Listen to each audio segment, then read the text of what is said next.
Welcome to Kenton's videos. Enjoy the video. In this video, I will explain how to buy Bitcoin to your wallet. First, you'll need a secure Bitcoin wallet. Consider a hardware wallet for maximum security or a reputable software wallet for convenience.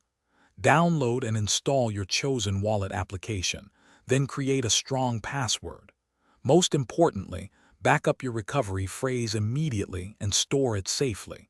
This is crucial for accessing your funds if you lose your device. Next, you'll need to choose a reliable cryptocurrency exchange. Look for platforms with a strong security record, competitive fees, and the payment methods you prefer, like bank transfers or debit cards.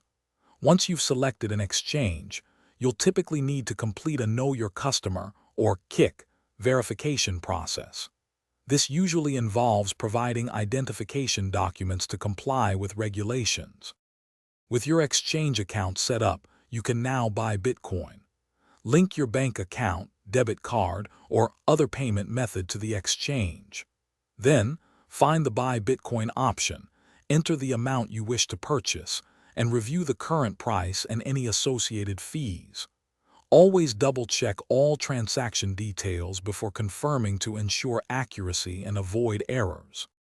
Finally, transfer your newly purchased Bitcoin to your personal wallet for enhanced security.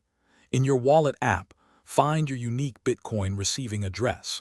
On the exchange, select Withdraw and paste this address carefully. Confirm the amount and any withdrawal fees. Always double-check the address before sending. Your Bitcoin should arrive in your wallet after a short processing time. Thanks for watching. Consider subscribing if we helped you.